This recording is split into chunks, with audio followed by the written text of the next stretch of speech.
Hi students, Namaskaram. Now we are solving our 21st practical problem in the chapter Testing of Hypothesis. Very simple problem. In 120 throws of a 6-faced die, the even numbers occur 55 times.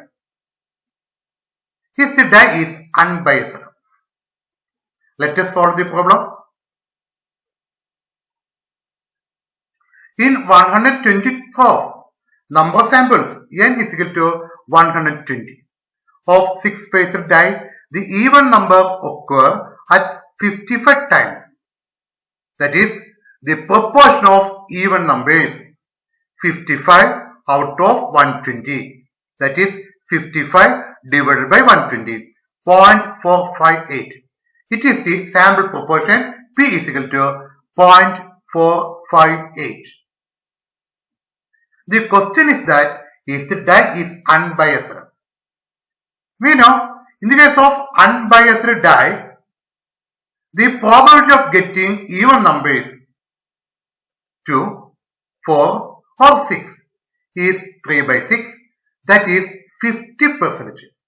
The probability of even numbers 3 by 6, that is 50%. It is the population proportion. 0.5.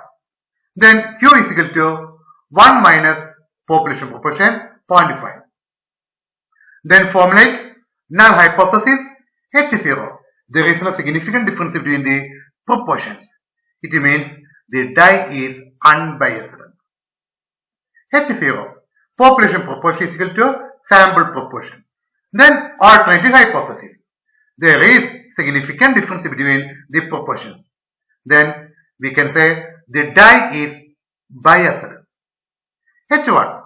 Population proportion is not equal to sample proportion. Then find test statistic. Z is equal to difference between proportions divided by standard error. Standard error is equal to square root of PQ divided by N. Square root of P 0.5 into Q 0.5 divided by N 120. That is equal to 0.0456. It is the standard error. Then find test statistic Z is equal to 0.5 population proportion minus 0.458 sample proportion divided by standard error 0.0456.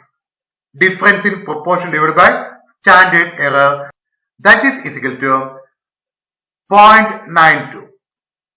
It is the computed test statistic. Z is equal to 0.92. Then find table value. It is Z test, level of significance 0.05, degree for infinite, table value being 1.96. Compare the table value with the test statistic. Computed value, test statistic 0.92 is less than table value 1.96. Then we can say the computed test statistic falls in the acceptance region and we accept the null hypothesis. It means the die is unbiased as there is no significant difference between population proportion and sample proportion. We can say the die is unbiased. It is our conclusion. So thank you.